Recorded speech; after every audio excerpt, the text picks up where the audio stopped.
Hello, everybody. Welcome to the Booktube Chicks Book Club live show for July.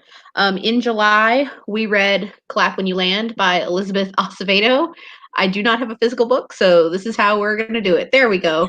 Desiree has a physical copy. So this was the book that we read in the month of July, and the way our live shows go is we're going to do like initial thoughts, which are spoiler free from all three of us, and then we will say when we are going into spoilers, and then it'll be full of spoilers for the rest of the show. So who would like to start with their initial thoughts? Oh wait, we have to do a synopsis first. Kat's gonna yell at me if we don't do a synopsis first. I mean, I can do it. Okay. This is, without getting into spoilers, this is basically about two girls. One lives in the Dominican Republic and one lives in New York, and they both lose someone to this plane crash. And it's kind of their story on how each of them are dealing with the fact that they lost someone so important in their lives, and how each of them is kind of how that loss also affects other parts of their lives. So that's just the very basic of what this book is about. It's also told in verse. Yes, it is told in verse, which frankly, honestly, didn't really change my reading experience. So I listened to the audiobook while also reading the book, because I managed to get both a ebook copy and the audiobook copy from the library. So I did it both at the same time, and the way the narrators read, it kind of, honestly, if I wasn't looking at the physical text, I wouldn't even have known that it was verse. It just, to me, read like a normal book. So it didn't really change my reading experience when it came to actually the fact that the book was in verse. And I actually was quite surprised.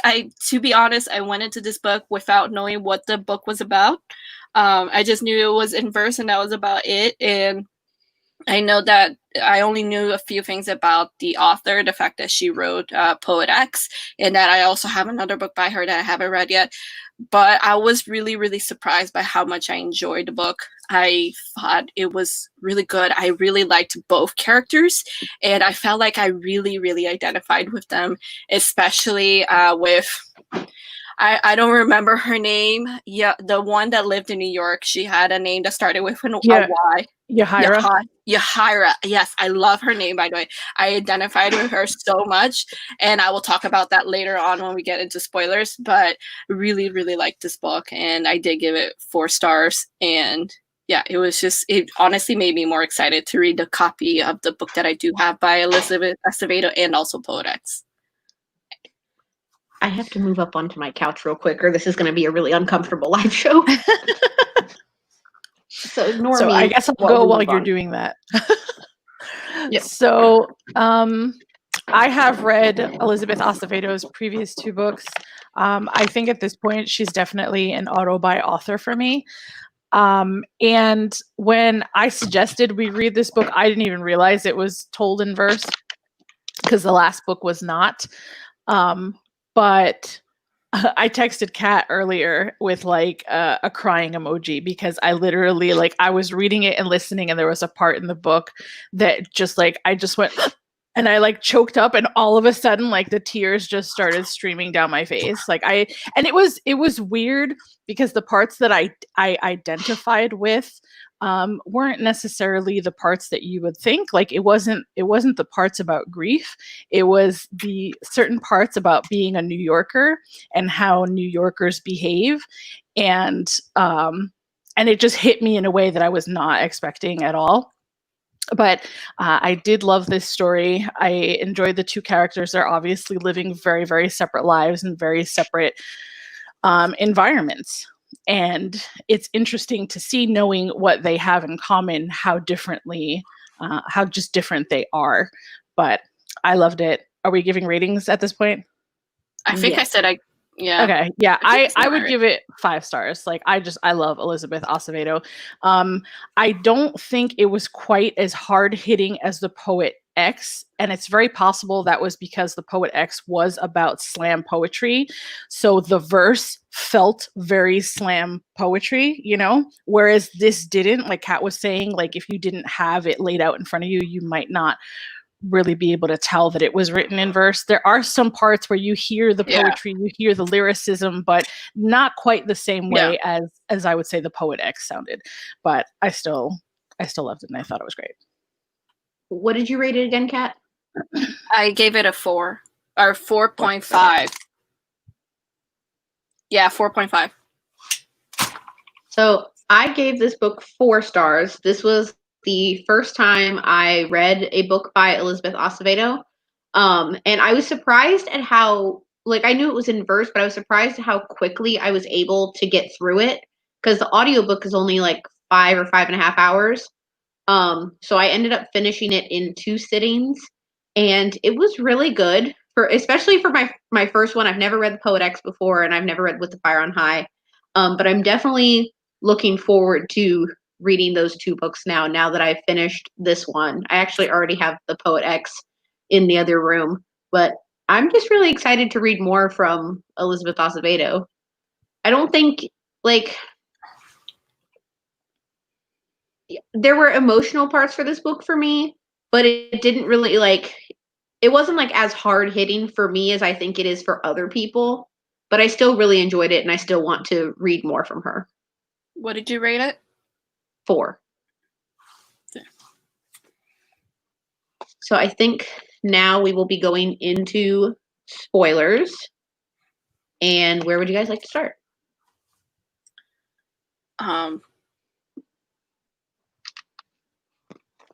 Okay, so I was gonna say about the one thing that stood out to me is the differences between these 2 girls, but it's more like I always wonder, like, when it's a book like this where it's told from multiple perspectives, you kind of like have this whole thing where who do you relate to the most, or who do you like the best? And sometimes I try not to like one more than the other, but sometimes there's just one that just kind of stood out to you. And for me, that was Yahara. I don't even know if I'm pronouncing her name correct, but that's how you say it, yeah. But first off, I absolutely love her name. It's beautiful. And second, one thing that I really liked about her is that she's Dominican and she's living in New York, and she realizes that there's a gap in her identity. So there's a phrase, well, there's a part on the book, and I don't remember quite where it is, but I kind of wrote it down. And she says, if you asked me what I was and you meant in terms of culture, I say I'm Dominican. No hesitation, no questions about it. But can you be from a place you've never been? You can find the island stamped all over me, but what would the island find if I was there? Can you claim a home that does not know you, much less claim you as its own? So I really liked this whole identity issue that she had, because I can personally relate to this so much.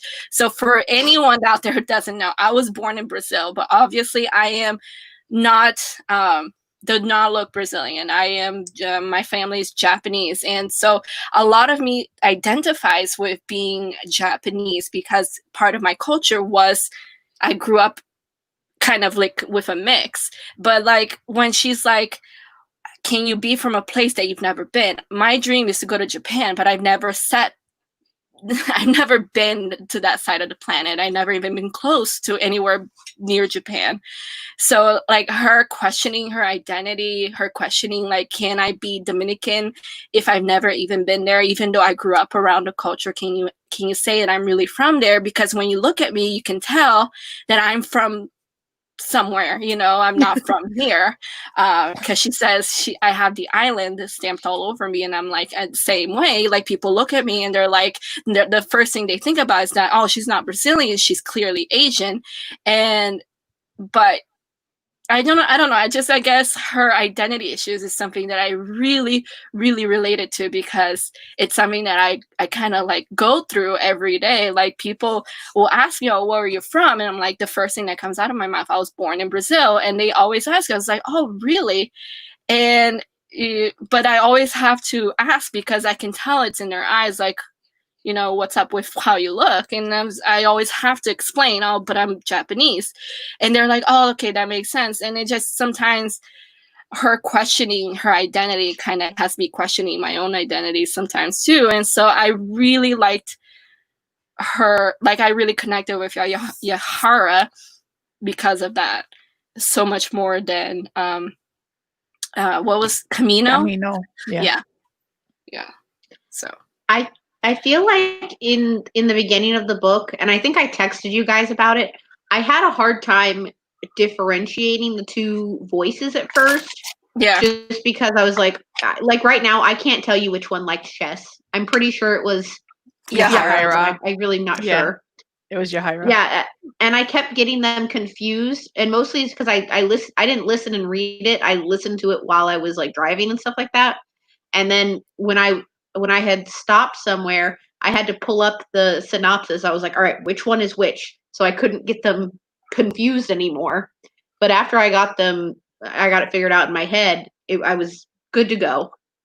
And I enjoyed the rest of the book. It was interesting because, you know, when Elizabeth Acevedo reads her work, which she has done in all her previous works, you know, she puts an emotion in it that only she knows. And that's why I love listening to the audiobooks for her books, especially when it's told in verse. But I think I think it may have been the first chapter was from Camino's perspective, possibly. But I was like straining my ears. I was like, wait, that kind of sounds like Elizabeth Acevedo, but I don't think that's Elizabeth Acevedo. So it took me like a little bit to realize that there was actually two narrators. Yeah. Because they sounded very similar. Yes. But so yeah, I agree with Chloe. In the beginning, I honestly, like, if I wasn't physically reading the text, I would have gotten confused on who I was listening to. And I appreciate that each chapter begins with who is talking. But if I wasn't looking at the text, it was hard for me to differentiate, because I do agree. It's not just that their stories were the same. It was more like the narrator's voice were too similar. And I wish I wish they would have picked different narrators who had distinctly different voices, like where you can tell, okay, this is just someone completely different. Because it took me maybe like 5 chapters before I realized I was maybe listening to someone different, because it was sounding too the same. I actually just read another book that had multiple perspectives, and 2 of the people in the book were sisters, and they had very, very similar voices in the same way. So I'm going to assume that was totally and like an intentional decision for them to get like voices that sound similar for that reason. Yeah, I mean, I could see that, but I mean, eventually, as I became more engrossed in the story, I could tell which one's which, and it didn't matter what their voices sounded like, because I knew, oh, okay, I'm definitely listening from Camino's perspective. Yeah. But it's just the very, very beginning where we're still kind of trying to put ourselves in the world, that it was a little bit confusing on who was who, and as we were still getting to know each character. Yeah, and I think the similar voices is what threw me off in the beginning as well. Yeah. Does Elizabeth Acevedo narrate with The Fire on High as well? Yes. I appreciate authors that narrate their own work. She does. So, you know, I'm not Dominican, but I felt like the New York aspect that she included in the book kind of just really connected with me, and kind of said things to me that I didn't expect to learn about myself. Like sometimes when John and I get into arguments and I get upset, like I talk very fast. There's just like certain things, certain ways that I behave. And like she had identified stuff like that as being a New Yorker, and the way we express emotion. And so that was like some of the stuff that kind of like really got to me and felt very hard hitting. I think she did a great job of just talking about the New York experience. And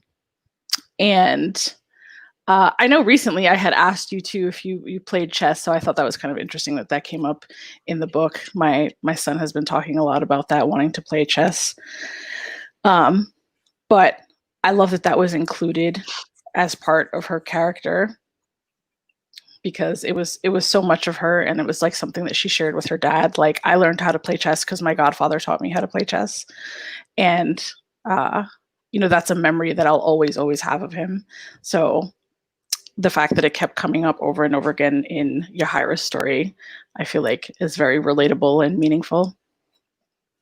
But I also felt like, it brought her dad together, but it was also brought her and her dad together. But I also felt like, I don't know, maybe it was because I read it differently. I felt like she only did it to keep her dad pleased. I don't feel like while she enjoyed it, I don't feel like she loved it as much as her dad did. That was just how I took it.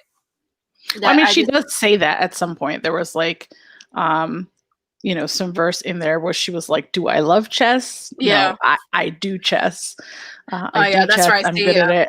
Yeah. But I feel like she only did it because her dad loved it so much, and then when she found out his betrayal, she just kind of like, fuck it. Yeah. Go ahead. Can we talk about how this dad had a double life? Basically. I did not pick up on it. I am embarrassed to say this. I did not pick up on it until quite into the book. Are you serious? I was like, wait, what? Isn't it in the synopsis? I think it is. I never read the synopsis. Did you hear me? I went into the book completely blind. I had no idea. But yeah, I didn't pick up on it until I don't know. I don't remember when I started I was like, wait a second. But it took a while for me to grasp that it was the same person that they lost, and I was like, oh shit. It's like, oh. Wait, so let's think about that for a second, right? Like, if you were Yahira and you were looking for, I think at the time she was just looking for a way to contact him, right? Because she had been sexually assaulted on the train, and she wanted to speak to her dad so bad, and he was in the Dominican Republic because it was between June and September or whatever.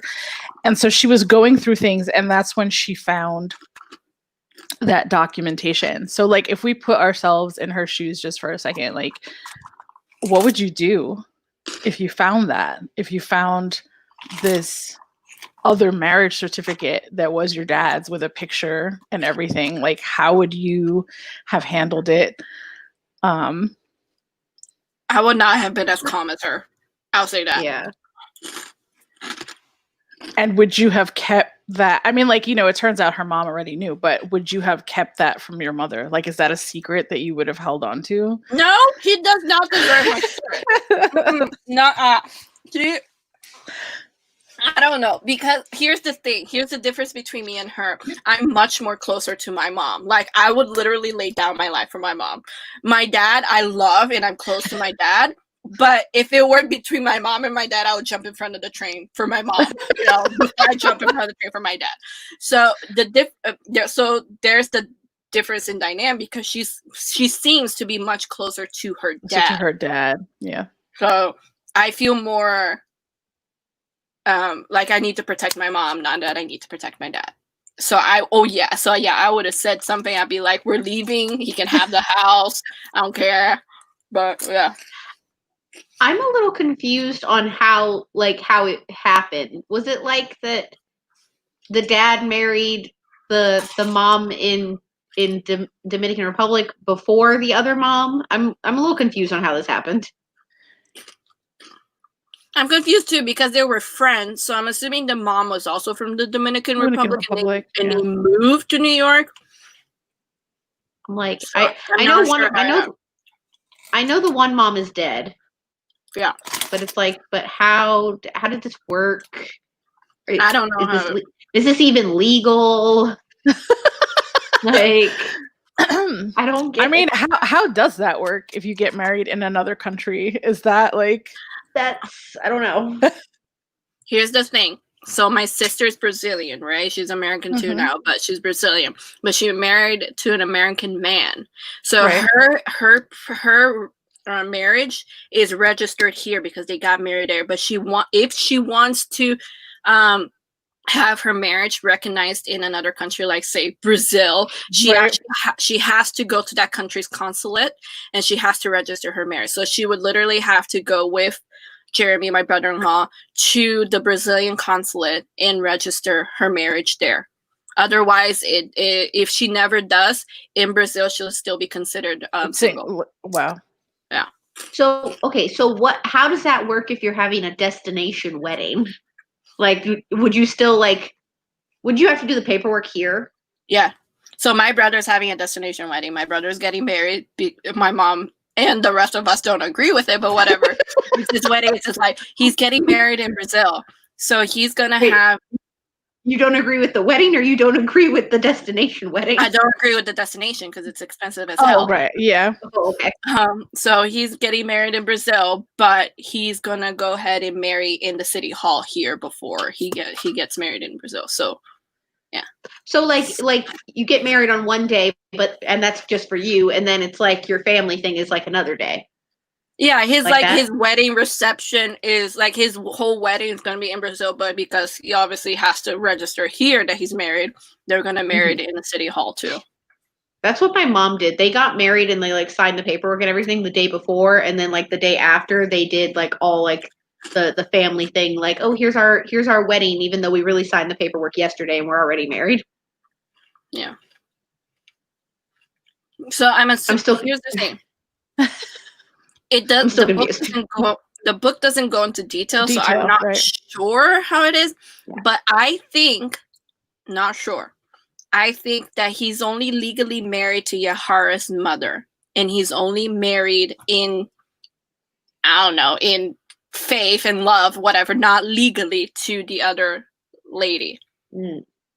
Because if you think about it, when he dies, the will goes to the mother, to the one that he's married to.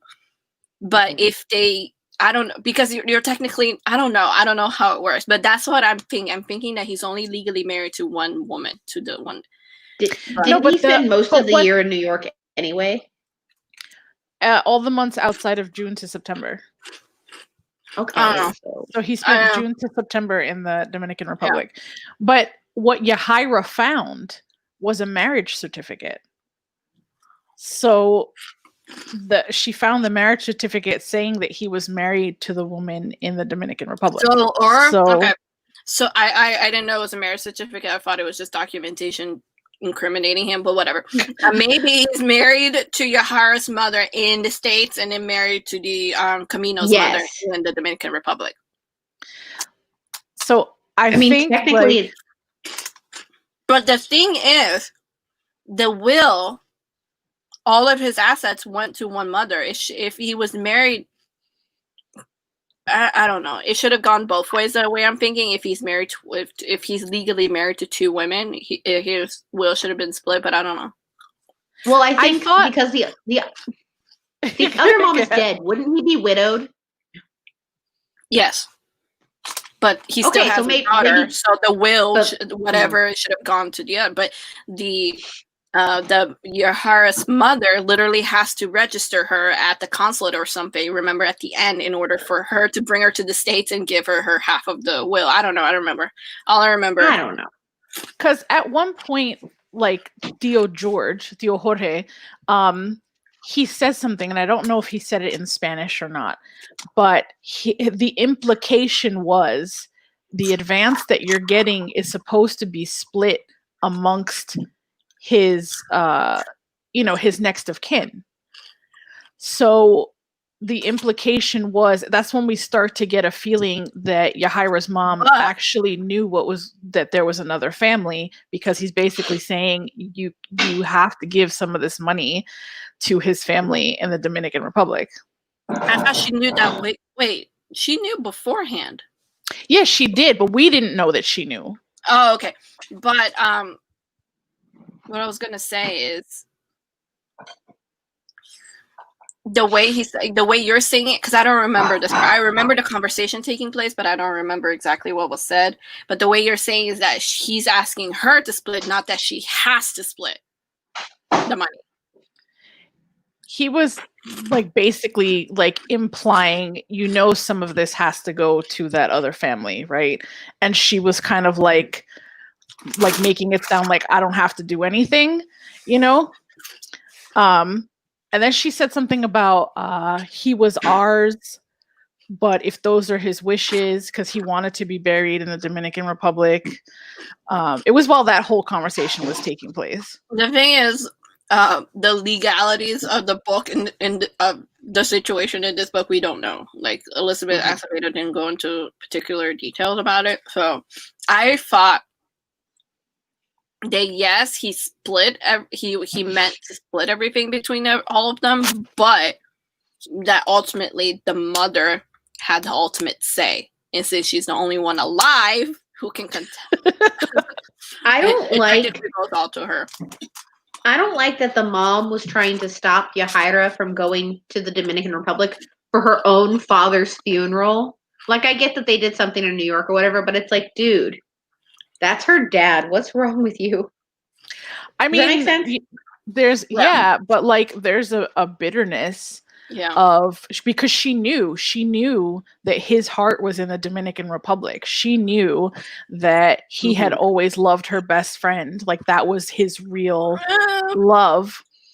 I don't agree with that necessarily. They're saying that I do agree that he loved Camino's mother better or more, but to say that that was the love of his life, I don't necessarily agree with that. She even says it. She says it, but we don't know if he says it. She's assuming. Yeah. She's assuming because she's seeing through her jealous eyes that he loved her, the other woman, and I do think that he loved Camino's mother more and better, and maybe that was the love of his life. But I can't. But the way you said it implied that he would dump her to be with Camino's mother. But I feel like he loved her just as much as Camino's mother, and that's why he stayed. But I just feel like he loved them differently, because in the book he says, or it was said that he loved Camino's mother because she loved him for who he is. That he felt like she made him a dreamer.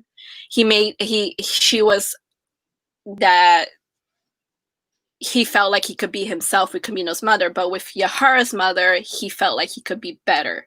Mm-hmm. So I feel like he loved them differently, but I also, in a way, I do think he did love Camino's mother a little bit more, but I do feel like he really, really loved Yahaira's mother as well. Because, I don't know, I just don't feel like you would stay if you didn't love someone. I don't think you would stay. You would go through all this trouble. And especially because he stayed more with Yahaira's family than he did with Camino's family. But like, I mean, that just brings up things like, while I was listening, I said to John that I know it happens all the time, but the idea that certain family members leave their families behind to come to the United States to get a job, to make money, to be able to support their families in like another country, like that happens all the time. And I think there was definitely some of that happening, obviously when he had another daughter in New York, that like changed things. Cause I think Yahaira was born 2 months after Camino, something like that. I thought Camino was old. No, I thought Yahaira was older. I thought Yahaira was the one that was born 2 months earlier. Yeah. I don't know. Did I read that wrong? I don't know. Maybe I'm mixing it up. And I just know it was 2 months after something. So I don't know if it was 2 months after he married Camino's mom or 2 months after Camino was born. It was like 2 months after something. So I'm not sure. But what do you think about the fact that, obviously, was Yahaira's mom her name ever mentioned? I don't probably remember. But I don't remember. Yeah, I don't remember it either. What do you think about the fact that she knew that he had, a daughter in the Dominican Republic, and apparently like her family knew too, because she said that she was embarrassed by the whole thing. That like she had fought to be with him, and her dad didn't want her to be with him, and then they ended up getting married, and then she found out Say about that again. Say that again. which part. The part where she fought to what? She fought to be with him because her dad did not want her to be with Yahira's dad. Sorry, you're confusing me. Say that again. I'm sorry. You lost me. Okay, so Yahira's mom, right? Okay. wanted to be with Yahira's dad. Right. Yep. Okay, but Yahira's mom's dad, who was in the military, right? Right. He did not want her to marry Yahira's dad. Right. So she fought, she like went and did it anyway. Right. And then found out that he had another wife and another child. And like, I guess her whole family knew about it, because in the book she says, your father was no saint and he really, really embarrassed me, and, all this other stuff. So like, what do you think about the fact that she still stayed with him knowing all of that? And do you think, for the same reason that many women stay with the men that cheat on them or that hurt them, they love them enough to overlook that and stay with them? Do I agree with it? No. But, no. But it is what it is. Like, some women believe that, he'll change, or that they love them too much to leave. So, and I feel like that's Yahira's mother. Yahira's mother loved the dad so much that she almost accepted what the other family. Not to the point where, because I know at one point, like when Camino's mother died, he wanted to bring Camino to the States to live with them, and Yahira's mother said no. So she's like, she accepted that there's this part of his life, but she's not accepting bringing that part of his life into hers. So it's almost like she turned a blind eye. He's like, okay, he's gone a couple months out of the year, and that's fine, but when he's here with me. And that's it. Like, she tries not to even think about the fact that he has this other wife and this other daughter on another continent. So I can't even imagine like not having my husband around for like 4 months out of the year. Yeah. Knowing that he's just with another family. Like, that's gotta be hard. And then I think at the end of the book, when Yahira's mom sees like the issues that are happening with Camino, then she's like, okay, let's bring her over. We have to get her away from whatever his name was. Can't remember. I don't even think it was that she saw the situation, she decided to protect her. I think that she finally accepted Camino as part of her family.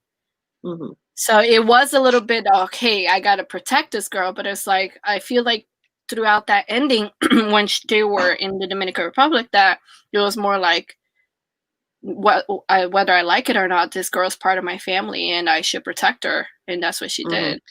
I mean, because pretty much Yahira went to the Dominican Republic completely going against her wishes. So at that point, she had met Camino. Like, there was no going back. I don't think Yahira would have allowed. And I do agree with what Chloe said, that to keep your daughter from going to your own father's funeral. But it's not just that. She just found out she has a sister. I'm sorry, if it was me, my parents tried to stop me, I would go too. I'd be like, she shares my blood. I want to go meet her. Yeah. So, and she's like, I don't know if it was Camino or Yahira who kept saying it. She was like, I think it was Camino, but Camino kept saying that, while I'm angry that this person exists, she's also the only person in the world who understands how I feel. That's how I feel. Yeah. Mm-hmm. So, so there's this connection, and like, I do feel like it was not fair for the mother to try to keep Yahira from going to her father's funeral. Not only because it's her father, but because also I have my sister down there. I want to meet her, Mm-hmm. I agree.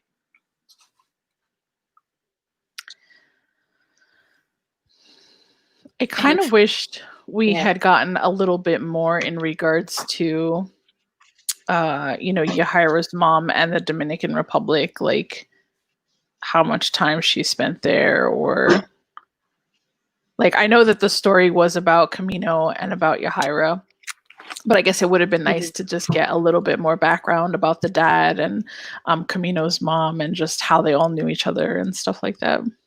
Yeah, I agree. I just wish we got a little bit more of an understanding on how the marriages worked. Like, maybe I just skimmed over and didn't really pay attention, but like, how did the marriages work? Like, did you marry one and then whisk her off to the United States, keep her there, come back and marry another one? Like, how does that, like, I don't know. Well, I mean, since she was part of like a military family, I feel like maybe they moved around. Because military families tend to do that. Yeah, And but then, once she married off, she wasn't part of the military. Like, her husband wasn't part of the military. The husband doesn't move with her. She's gonna go to him. right? She But moved like, around because she was her dad's daughter. If her family moved to New York, let's say, as like part of a military thing, so now she's a New Yorker. I don't know. I'm wondering if him marrying her had anything to do with him being able to stay in the States. Oh, I'm sure. Yeah, because I'm sure that would impact things. So I don't know. Who knows what her dad was thinking? But throughout the whole book, they're just like, your dad was a complicated man. Clearly. So I feel I have mixed feelings on the dad. I feel like in a way, he was very selfish. And part of me like feels for him because he did love two people so much that he was willing to split his time between two different countries. But also, like, if you would just stayed faithful to one woman, it wouldn't be an issue in the first place, and you wouldn't have died in the airplane. But then again, if he did that, we wouldn't have one of the girls, story. Yeah. So I'm just like, I'm split on him. I don't really, I like him, and I also don't like him.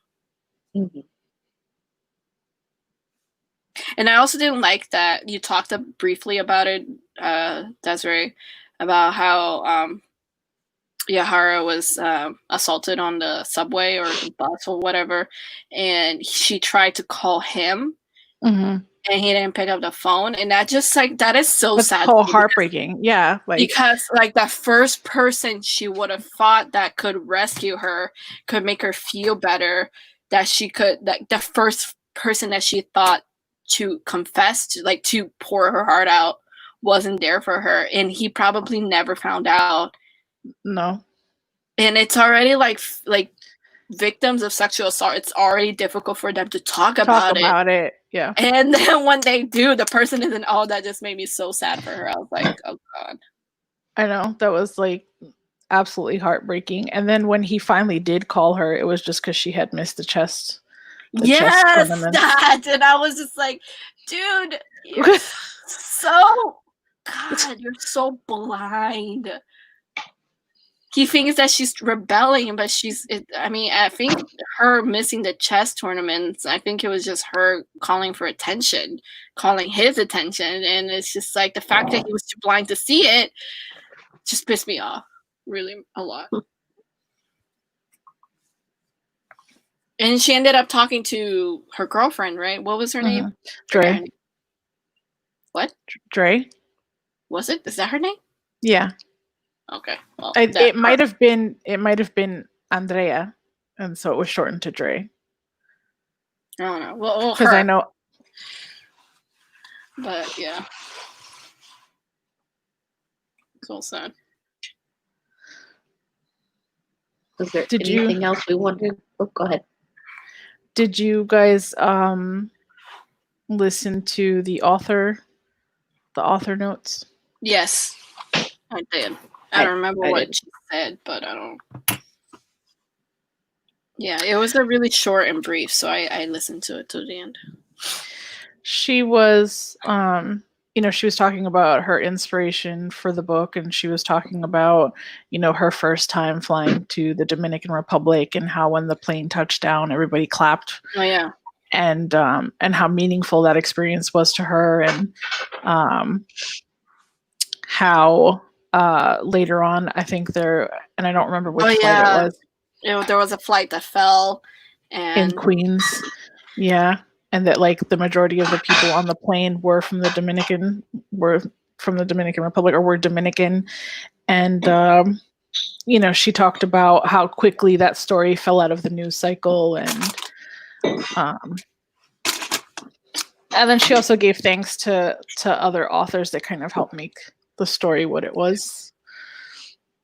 And that's cool. It's cool to hear the names of other authors I know or have read or am familiar with.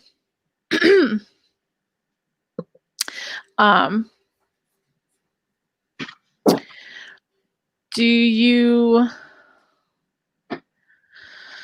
I'm trying to think about their relationship. I mean, I thought the kind of the demonstration of the struggle between them and acknowledging each other was interesting, because you have one character being like, I'm not going to write to her, and then writing to her.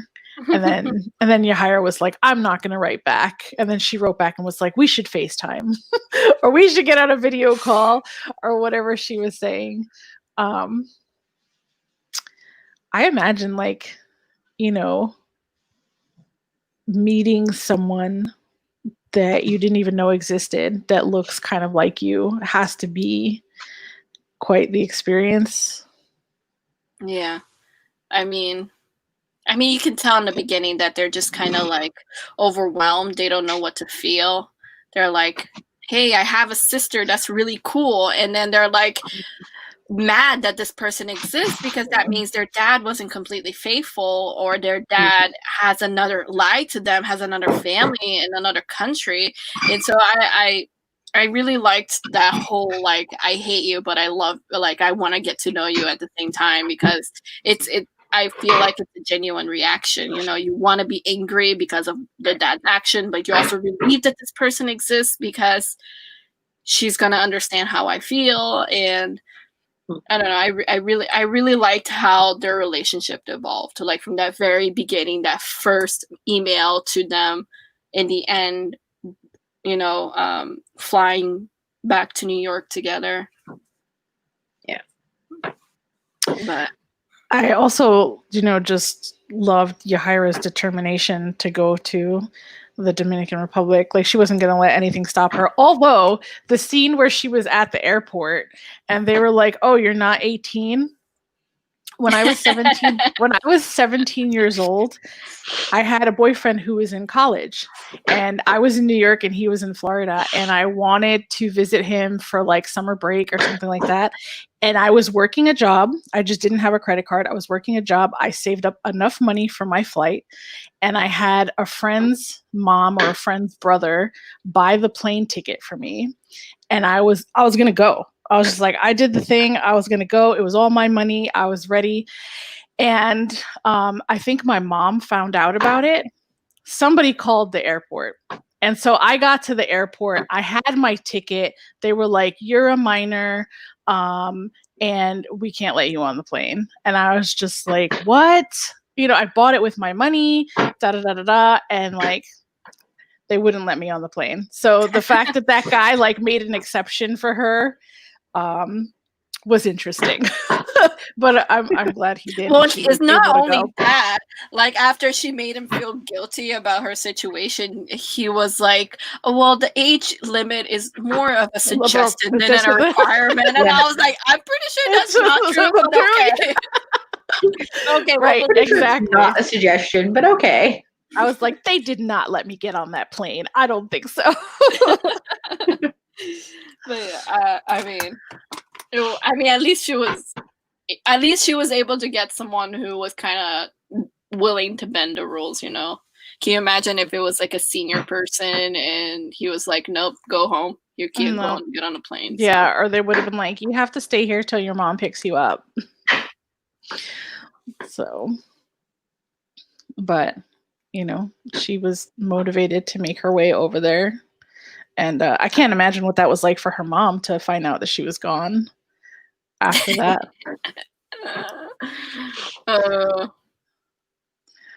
That's hard. That's hard as a mom to tell your kids, don't do this thing. Well, yeah. But I feel like in this case, it's a lot about protecting your children, and that's understandable. But I feel like in this case, the mother was wrong. She should have never. She should have never not allowed her daughter to go to her own father's funeral. Yeah, they should have just planned the trip together. To go. But all right. Do we have any other things we want to talk about? Ezra, you got something? I think I'm good. No, I think I'm good. Okay, so final thoughts. I gave it 4 stars, and I'm really excited to read the other 2 books by her.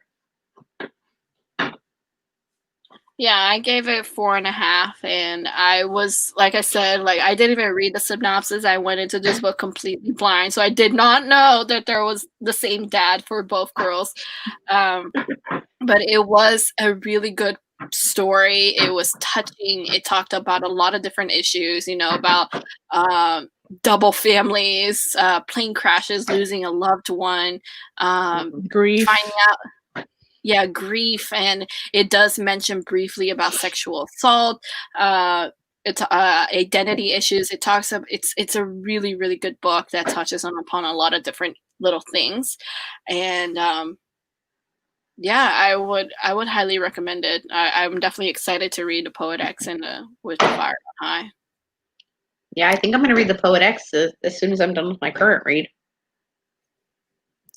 So, like I said before, I give it 5 stars, and she's definitely an auto-buy author for me. I don't know what she's working on next, but I can't wait to see what it is. I wonder if she'll be going back and forth between writing in verse and writing, regularly. I wonder what that experience is like for her. I wonder if one flows a lot quicker or better for her. I wonder if she just happens to think in verse. But I look forward to whatever else she puts out. I feel like it's nice to see just cultural aspects in a story that I'm familiar with, which is, whether it's something as simple as just hearing certain Spanish phrases, or about I think for me something that was really familiar was when they were talking about after his death and the way they behave. And there was a part where I think Yahaira was getting yelled at for putting on the radio. And that's such a real thing. I mean, I know it was in my Cuban culture where after someone dies, the period of mourning is so long. Like a year after my godmother had died, I had asked about having a birthday party. And I remember my godfather being like, your godmother just died. How dare you even consider having a party in this house? And it had been a year. So the way the culture mourns, it's different than what I would say mourning is in American culture. So I appreciate that was in there, and that was very familiar, and it's just nice to see pieces of culture I recognize outside of my American culture. Yeah. So talking about the August book, in August, we are going to be reading You Should See Me in a Crown by Leah Johnson. And our live show, I have tentatively planned for August 30th, which is a Sunday at 6 p.m. Eastern Standard Time. And then everything is going to be announced on our Twitter, so make sure you're following us at Booktube Chicks to have any updates related to that. That is the first place that they all go to. And I don't know about you guys, but I'm really excited to read this book. I've been hearing so many great things about it. Yeah. Yeah. Yeah. And I feel like I've read, I just watched from Alana at the Awkward Book Nerd. I just watched her recommending Black books, and I think I've read like half of the ones that she mentioned, or am about to read it, and I'm so excited. I'm really excited to read this one. Yeah, I've been hearing people talk about it a lot. Yeah, and I think this was this number one the week it came out, or really close to number one. I think I can't remember. No idea. Well, I'm really pumped to read it. I hope you guys are excited to read it. Yeah. I just noticed it's blurbed by Christina Forrest, and I just read Christina Forrest's first book like the other day. Well, what did she write? She wrote I Want to Be Where You Are, which is what I read. And then she has another book that either just came out or is about to come out, but I can't remember what it's called. Okay. So yeah, unless anybody has anything else, I think that is going to be it for the July live show. So thank you all so much for watching, and we will see you guys next month for You Should See Me in a Crown by Leah Johnson. Bye. Bye. Sorry.